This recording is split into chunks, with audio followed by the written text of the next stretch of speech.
Hello students, welcome to all of you on my YouTube channel Physics with AK Sharma. And today we will discuss about the reflection on the basis of wave theory. ठीक है, reflection on the basis of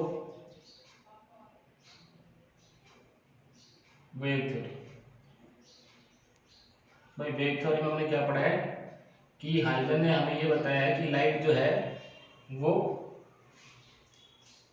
एक जगह से दूसरी जगह कैसे travel करती है, किसी मीडियम में कैसे ट्रेवल करती है। तो उसी के बेसिस पे हम ये चेक करते हैं कि जो वेव थ्योरी के अकॉर्डिंग लाइट रिफ्लेक्शन को ओबे करती है कि नहीं करती, रिफ्लेक्शन के जो लॉज हैं उनको ओबे करती है कि नहीं करती। ठीक है, तो देखो मान लो ये हमारे पास एक रिफ्लेक्टिंग सरफेस है, this is a reflecting surface m1 m2। ठीक है, ये m1 ये m2, इसे रिफ्लेक्टिंग सरफेस। यहाँ पे कोई वेव फ्रंट गिरा, मान लो ये एक वेव फ्रंट हमने बना दिया, plane wave front, this is plane wave front. और ये इसके ऊपर थ्री रेज हैं जो वेव फ्रंट की क्या होती है, परपेंडिकुलर होती है। रेज जो होती हैं वेव फ्रंट की क्या होती है, परपेंडिकुलर। ठीक है, ए बी इस वेव फ्रंट को नाम दे दिया हमने। ये एंगल ऑफ इंसिडेंस आई, ये 1 2 और 3। ठीक, अब देखो यहां से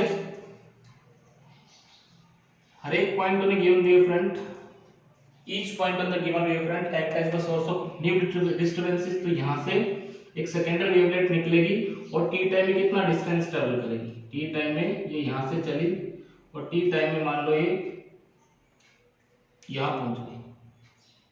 ठीक है, यहां से जो वेव फ्रंट निकलेगी, यहां से जो सेकेंडरी वेवलेट निकलेगी वो किधर चलेगी, वो भी टी टाइम में उतना डिस्टेंस ट्रेवल करेगी।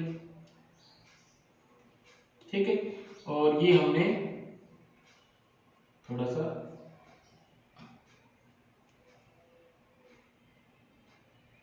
इस तरह से पहले डायग्राम ड्रा कर लेते हैं इसका। This is D dash, this is a dash. इसी तरह से यहाँ से जो सेकेंडरी वेवलेट निकलेगी वो यहाँ पे टकराएगी और टकराने के बाद फिर रिफ्लेक्ट होकर के, और this is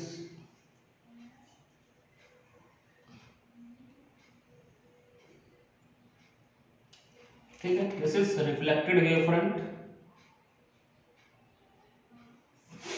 this is point B dash, this is point A dash.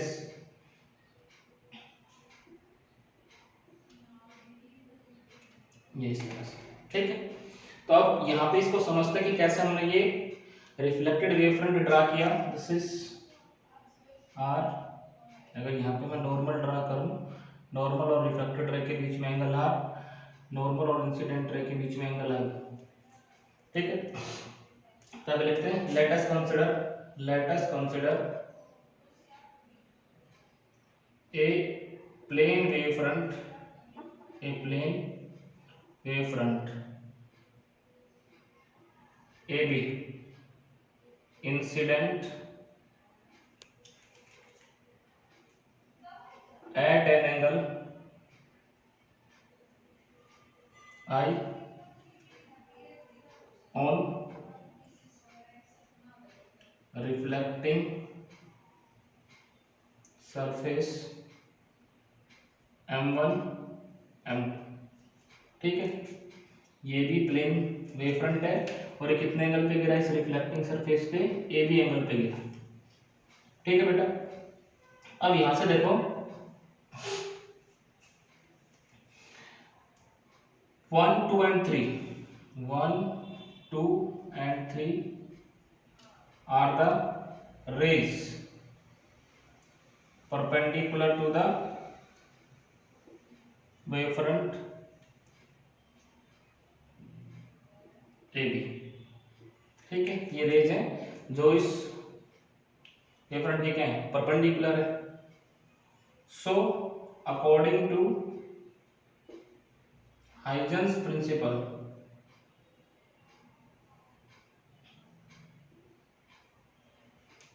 the secondary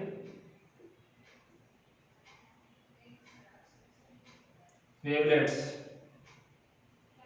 starting from B, point B, travel a distance C into T, A B dash, travel a distance C into T in time T, and reaches at point B dash। भाई यहां से एक रे चली और T time में कितना distance travel करेगी, तो डिस्टेंस किसके बराबर होता है, distance is equal to speed into time. तो स्पीड रे किससे चल रही है, सी स्पीड से चले, वेलोसिटी ऑफ लाइट से चल रही है, और टी क्या है, टाइम। तो टी टाइम में ये बी डैश पे पहुंच गई, कितना डिस्टेंस ट्रेवल किया, ये डिस्टेंस कितना सी इनटू टी, ठीक है। Similarly the secondary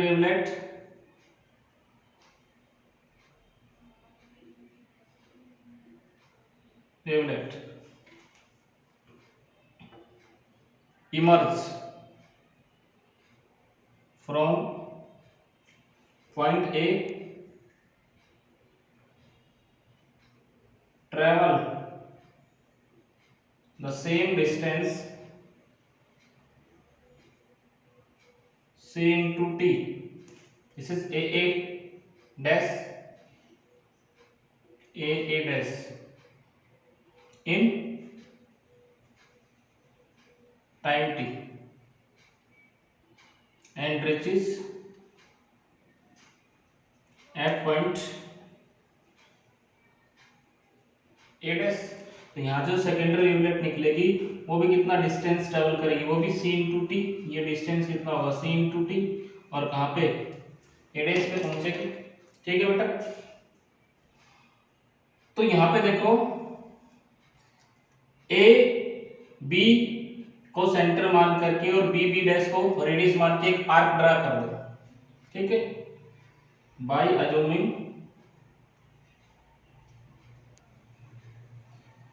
B as center and B dash as radius, draw a arc at B dash। एक आर्क हमने लगा दी, यहाँ पे देखो एक आर्क लगा दिए, ठीक है। So the surface B dash A dash touching tangentially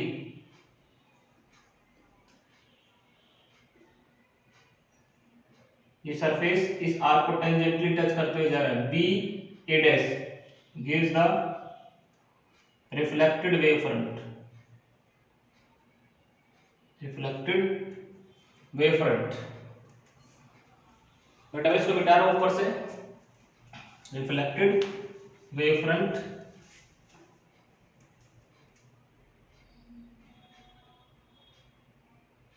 after time t, ठीक है। तो ये जो सरफेस है इस आर्क को टेंजेंटली टच करता हुआ जाएगा, वो हमें रिफ्लेक्टेड वेव फ्रंट देगा। This is incident wave front, this is reflected wave front, ठीक है। अब देखो ये तो हम कैसे रिफ्लेक्टेड वेव फ्रंट ड्रा कर सकते हैं, ये मेथड था। अब देखो ये लॉ ऑफ रिफ्लेक्शन को ओबे करता है कि नहीं करता, वो चीज हम देखते हैं इसके अंदर। तो मैं नीचे मिटा रहा हूं बेटा, लोग नोट कर लेंगे इसको। देखो यहाँ पे, अब इसमें देखो दो ट्रायंगल हमारे पास, इन ट्रायंगल, ट्रायंगल कौन सा triangle, B B dash A dash, B B dash A dash, एक तो B B dash A dash और एक B A dash and B A dash, in triangle B B dash B B dash A dash and B A dash. एक तो ये वाला triangle और एक ये वाला ट्रायंगल, ठीक है। इस दोनों में देखो ये ए बी दोनों में क्या है, बी ए डैश कॉमन है दोनों में, B A dash is common. भाई ये जो ये वाली साइड है ये इस ट्रायंगल में भी है और इस ट्रायंगल में भी है, ठीक है। दूसरा ये ए डैश और बी बी डैश, ये भी सी इंटू टी और ये भी C into T, B B dash is equal to A dash is equal to C into C into T, बराबर है दोनों। तीसरा ये एंगल कितना 90 का, ये एंगल भी कितना 90 का, angle A is equal to angle B dash, ये एंगल 90 का और ये एंगल भी कितना 90 का, ये दोनों एंगल भी क्या है बराबर है। सो these triangles are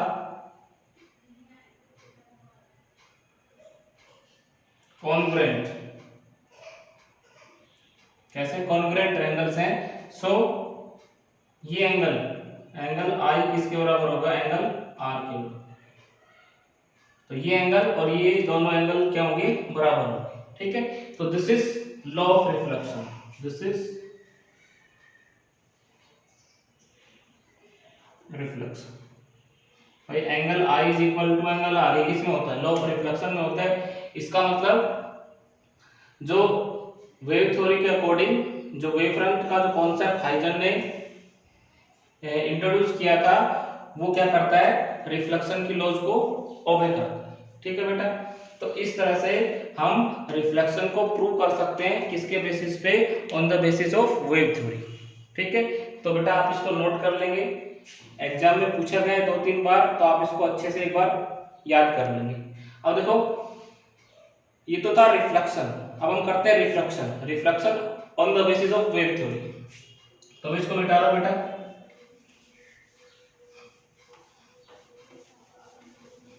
रिफ्लेक्शन के अंदर कैसे हम रिफ्रैक्टेड वेव फ्रंट ड्रा कर सकते हैं और वो लॉ ऑफ रिफ्लेक्शन को भी करता है कि नहीं करता, reflection on the basis of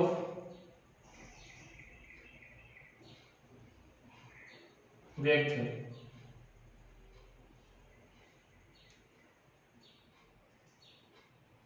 तो मान लो हमारे पास एक इंटरफेस है, तो एक इंटरफेस हम ड्रा कर लेते हैं। एक इंटरफेस है, दिस इज एक्स वाई, ठीक है। ऊपर रेयर मीडियम मान लो, रेयर मीडियम, नीचे डेंसर मीडियम, ठीक है। ऊपर रेयर मीडियम है, नीचे क्या है, डेंसर मीडियम है। अब यहां पे देखो, यहां पे कोई एक वेव फ्रंट इंसिडेंट होता है,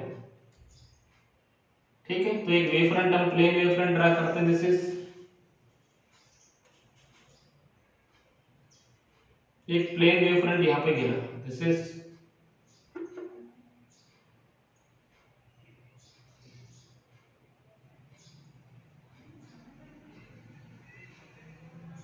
ठीक है, ये प्लेन वेव फ्रंट यहां पे गिरा।